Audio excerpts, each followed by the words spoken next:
is the first time that one of the movies in the franchise has traveled the entire schedule.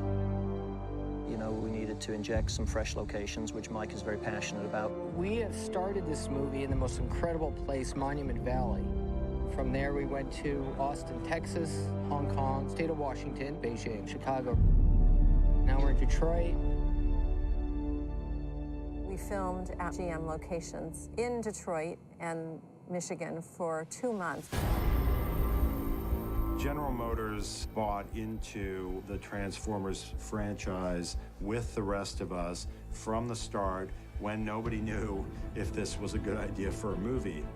They've given us access to things that you wouldn't expect they would normally be willing or able to do. We were at their proving grounds, which is where they test all their vehicles. It's an amazing freeway and road system.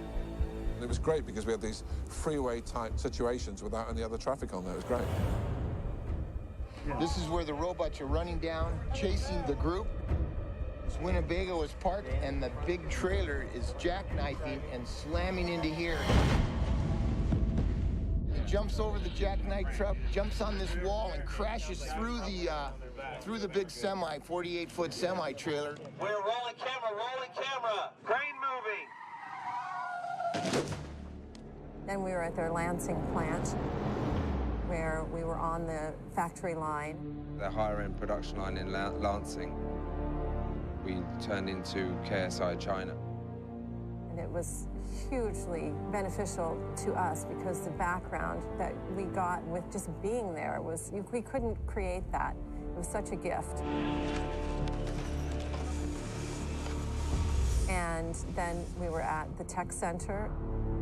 Okay, we're at Warren, Michigan at the General Motors Tech Center campus, and we're at the aerodynamics wind tunnel. It's got a great sound. We have a 4,500 horsepower motor that turns a 43-foot diameter fan. Sound, you also need to get a separate sound of this thing, okay?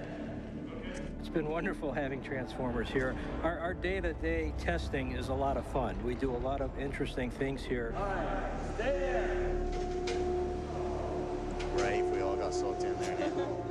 But this is a nice change from our day-to-day activity. Go! I'm under no illusions that we got to do some very special things. Are you going to invent us way out of this one? Filming in their giant wind tunnel, nobody's ever done that before, and I doubt anybody ever will again. All right, daylight this way, come on.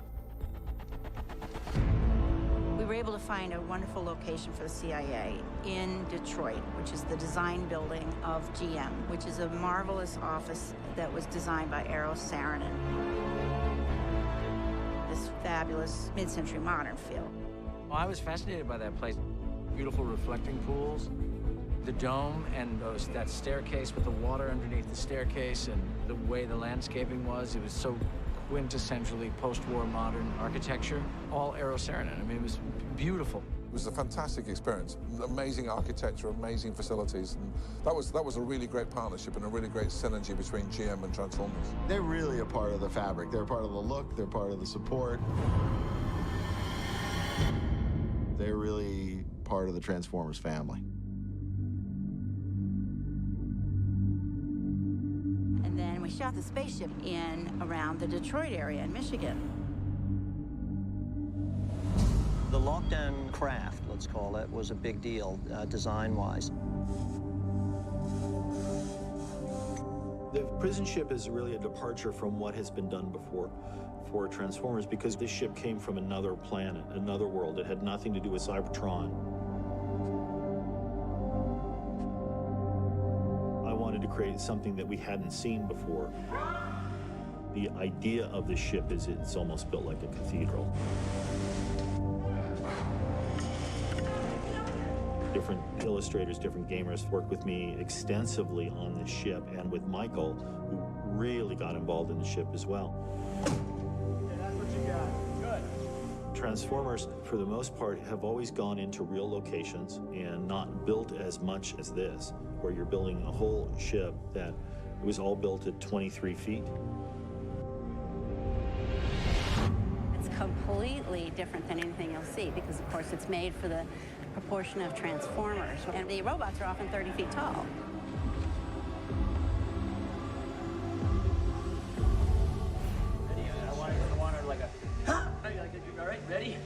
Wait. Ready? Ready, and 3, 2, 1, go! Go. I really like the prison ship stuff. Because it's just, you walk in, it's like a whole other world. It's like dark and like slimy and steamy. And it's just, you walk in and you feel like you're somewhere else. It's really cool. Jeffrey and Mike came up with a way to design it and execute it. There was a lot of modular pieces, basically. There were 8 to 10 pieces that were able to be recombined into various shapes and reused. We made it as pieces that could interlock and be spun around, and so you could get a whole lot of different looks out of it to create corridors and walkways. And when we need big open spaces of the ship, like where the landing bays are or anything like that, we literally can shoot off this way into green screen and then duplicate that. We've got really massive, amazing sets, but we still have to supplement with green. So what we do is we photograph pieces of this set to recreate what would be the panels of all the walls that are missing right now. So it's a really nice combination of the departments making this thing look good. And action! And 1, 2, 3. And then we added the concept of the kind of almost like the veins of the ship, and we added a ton of tubing and wild textures. We've got 3 kinds of vines here. We call them vines, but are they natural? Are they mechanical? Who knows? Who can tell? That's where your mind fills in the blanks. So the idea is to make the room look like it's been here for a really long time, and that's what the layers of growth do. And this weapon room is an ancient part of the ship. It's kind of a spiritual space.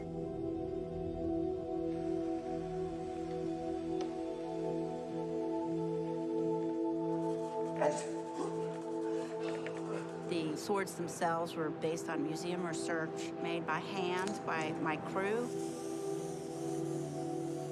Some of the swords were 30 feet long. They're enormous, and they were hung up on these giant hooks. And of course, it becomes a ladder for our characters to climb up and grab their weapons. Gotcha. Go on, Mark, come here, go like that. So you can go boom, right, like that. And then just give me some more, you know? A couple of dagger guns with 50 cal Smith & Wessons internal, alien weapon with real American technology inside to make it fire. Action!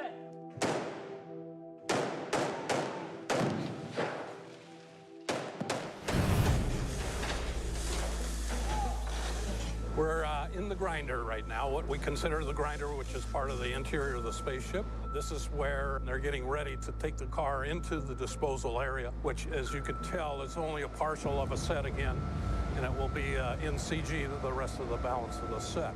You're going like on 1, okay? Keep a little motion going, that thing goes, son. Go, okay? Here we go. Ready, guys? Let's. 1, action! And side, bam, okay? Yeah, screaming, and action!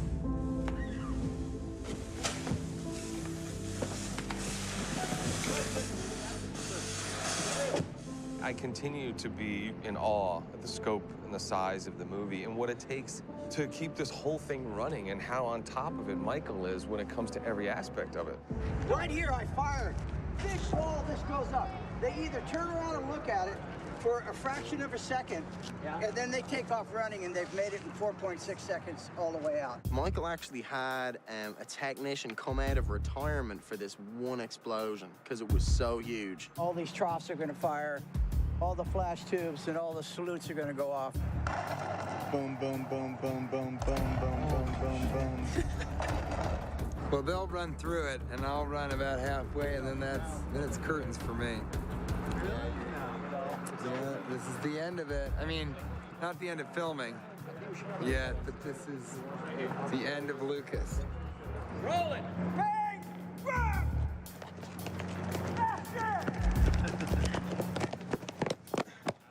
Okay, they were right here. Got 4.6, baby. Right on the money. All Michael said was run as fast as you can and make sure your head's up. Don't give me this, because that's what we'll give. Because it's so slow motion, you'll be like that. You understand? So it's got to be, like, you got to be looking to that water tower and just run it. You know what I'm saying?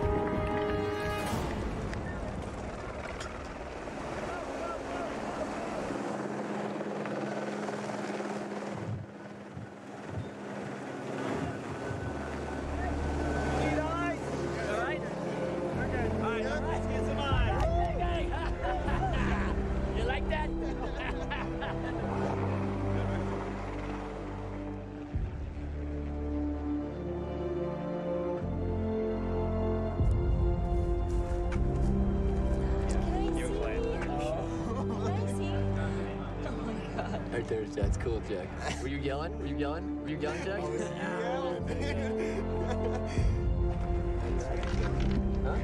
Look at Richie. Master, you can go back to retirement now, okay? You're the master. Good job, Richie. Yeah, it's a beautiful city of Chicago. It's a great place. I love this town. Very welcoming, very hospitable. Italian beefs and Chicago dogs. They will make you sick if you eat more than 2 in one sitting. Scramble Cemetery win. On all the other Transformers, with our monitor rooms, we've always built them on stage. On this one, we got permission to work in the Office of Emergency Management Communications in Chicago, which was technically a live 911 call center, and it was almost turnkey. We could go in there, shoot it, and then leave. Team and assets are in place. Thank you for your efforts, ladies and gentlemen. This room is going dark. I'll take it from here. Okay, let's go.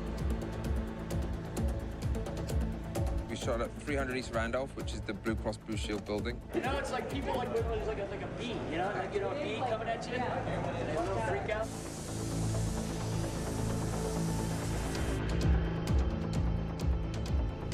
We are Mr. Joyce's assistants, Joshua's. He expects us to do everything without even having to be told or asked. To read his mind, basically. Not ask stupid questions.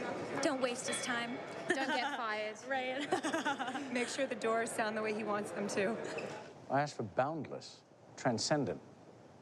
You walk through a door in this building, it should sound like you've just stepped into the future. Okay, good.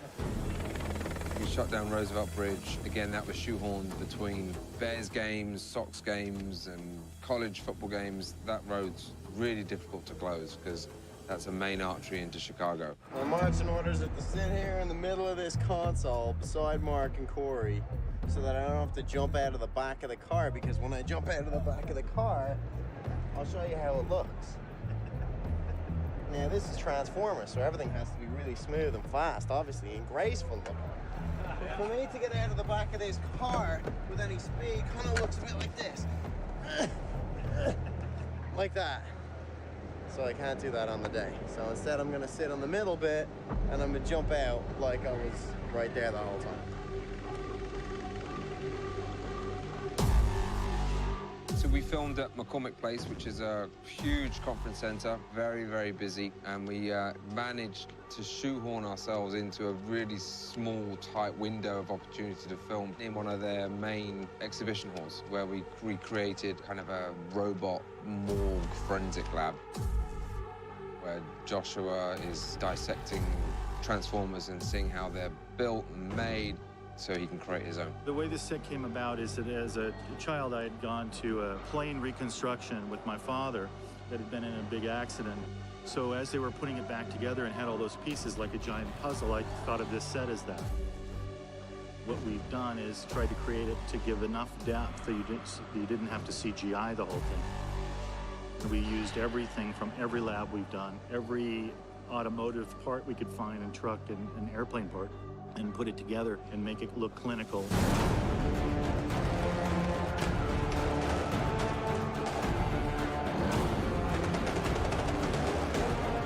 Hey! That's company property! They're not your property. They were my friends. This is my 4th outing with the Transformers.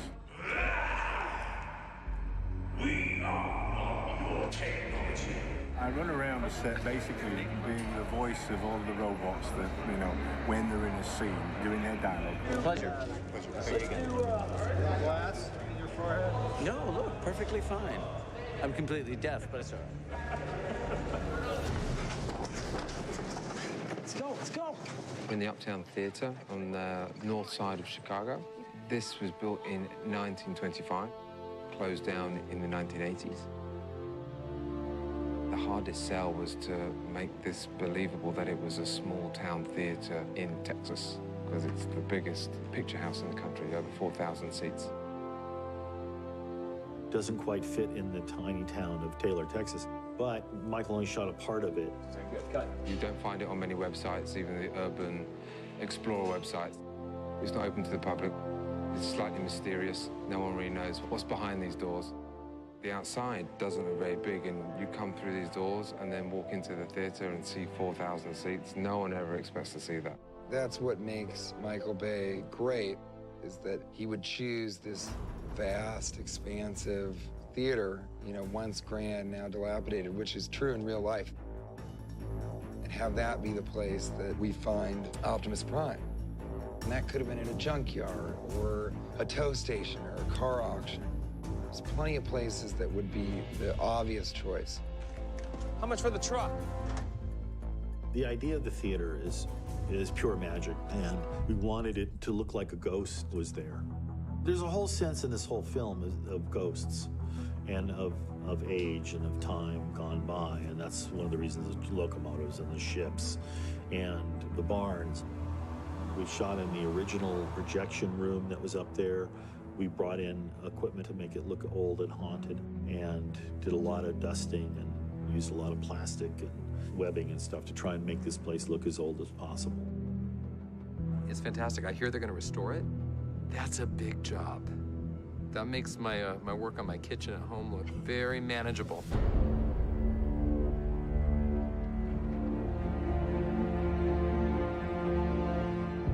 We were in the real heart of Chicago.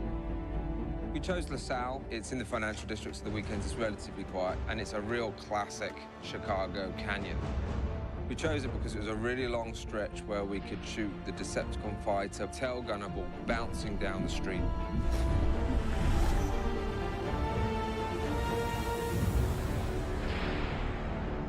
The gag was that the truck's getting hit, sideswiped by the gunship that broke apart. A piece of its pod hit it and knocks it off kilter and blows the end of the Bud truck up.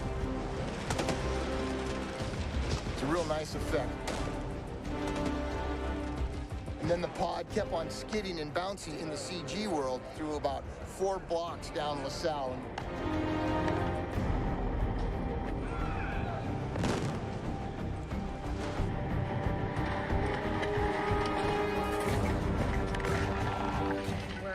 Main Chicago street, and there's supposed to be all these extras like screaming because there's this other spaceship going above us, and I love days like that because there's so much going on. It's high energy and it's so fun. Yeah, baby.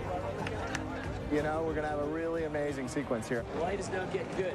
Big explosion, a lot of craziness. All right, no fun and games here. Storky driver here. You better have insurance. I got these scratches on my face today. I was driving my car, minding my own business, and an alien spaceship crashes into it. No, the usual. Pretty crazy stuff. It's a freaking spaceship. You go get insurance on a freaking spaceship. Good luck with that, buddy. And then the other big closure we're doing is on Wacker. We have a 3-block street closure on Wacker Drive, which is one of the major streets in Chicago. This set is supposed to be Hong Kong. We were looking for a lot of glass and steel, a lot of modern architecture like they have in Hong Kong. So we've covered every sign, every street sign. There's 168 street signs. We're reversing the traffic, painting out the street markings. There we go, ready, everybody. We try to be prepared for lots of curveballs because he's a very spontaneous and creative guy. So, you know, when he gets here, he's thinking up shots as we go. I have everybody's phone number in my cell phone. Any question, like they just decided they wanted to have a camera inside that lobby, so I call up the general manager, can we put a camera inside the lobby? I have people stationed at every single building to kind of create a playground for him. All right, we're rolling, guys.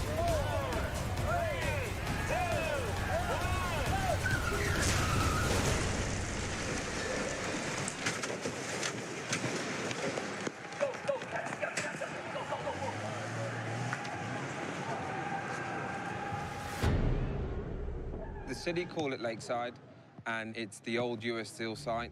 Nothing there anymore. It's a 600-acre leveled site really close to Chicago. The only thing that remains are the iron ore walls, which were so hard and so substantial that it broke the machine that tried to take it down. That's why they're still standing. We're looking at that blue band right there. Blue band. Okay, here we go. Mark. Ready. And 3-1 down.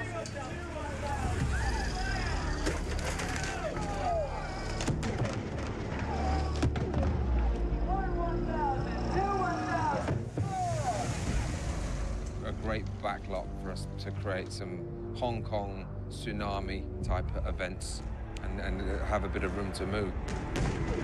That's what I'm talking about. It's going to be action. It all starts lifting on action. You know what I'm saying? 3, 2, 1, action.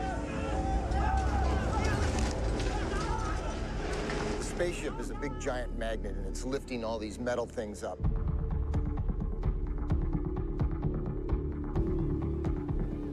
So it lifted the bus up, we had rigged on its side, lifted up, rolled it over, and the stunt people fell out through breakaway glass windows onto the ground.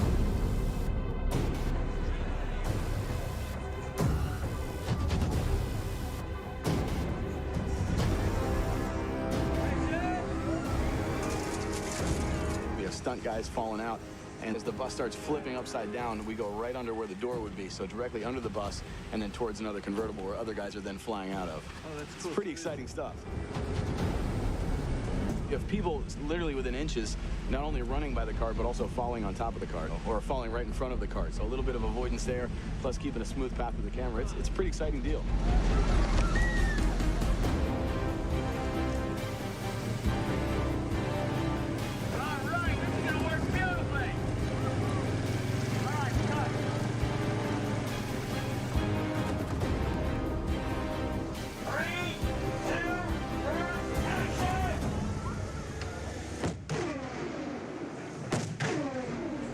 What we were trying to simulate here is that a boat was being lifted up and it was dropped into the water. Everything we did was the splash. And we had come up with this concept of using those tanks because you need to get a lot of water a lot of times. So dump tanks have been around since the beginning of movies. It's, you know, it's a device, holds a lot of water, lets a lot of water go at one time. John Fraser built 6 of these dump tanks, 11,000 gallons each, and there's 6 of them up there with big trap doors that are fired by cutting a cable and dumping all the contents at once. You need a lot of head pressure. Those tanks are 40 feet in the air. So when you let that water go, it moves things. Are you pulling all of them? You're looking out that way, and then you say back up, right away, okay? You don't move. 3, 2, 1, and action.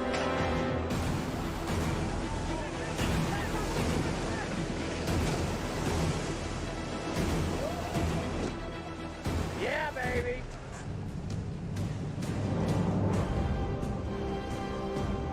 The bus, we had put a bunch of weights on the back top of it, and then we weakened the frame real good so that when it crushes, it accordion real flat on the ground and blew up simultaneously.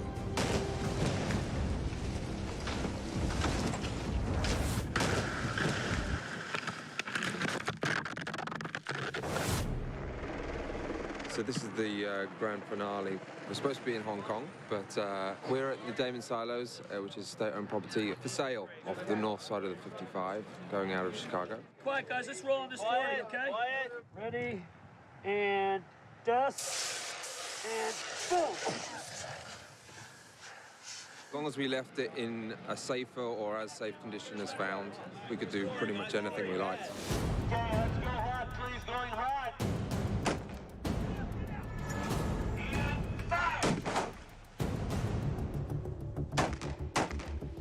The These were silos built in, I think, 1930s. Get out of here now! And Michael came in and destroyed the shit out of them.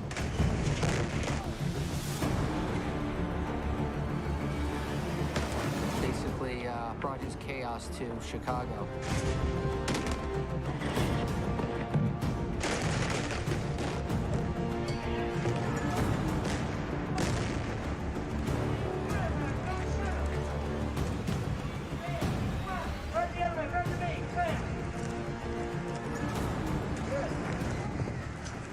Everything that we do in the movies is, we're not really ever blowing anything up. I got it! I got it! We're simulating. Oh my God. Oh my God, the helmet's filled. When we blew up the 2 walkways that connect the silos, that was the real deal. They did ask us if we could drop the walkways when they knew that we were interested in shooting there. It just turned into a big gag for us that's pretty big and exciting. And what happens, though, is when you're doing the real deal, that's when you really have to be careful, because that's when things fly. I wouldn't be any closer than this. That's a real heavy-duty causeway. They used to transport the grain through it on big conveyors. It's 8 feet wide, it's 10 feet high, 3 inches thick of concrete all the way through. And I had to go up with a concrete saw. We cut it in 3 places just to make sure that when it fell, it would all break away. Everybody stay out of the set. Everybody stay out of the set. All right, let's roll video. All right, you need to roll high moves. Roll the high moves. Then we blast it and down she falls.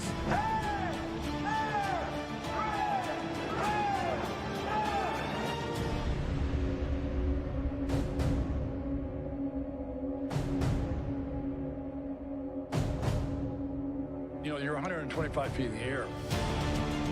You don't want to have the fire department or any of the special effects crew members to run up those stairs and put out a fire. So we ran our own sprinkler system in the whole building. And then as soon as the explosion went off, the water was right there. We just revved up the pumps and put all the fires out. And those are the things that you do just to make everything safe.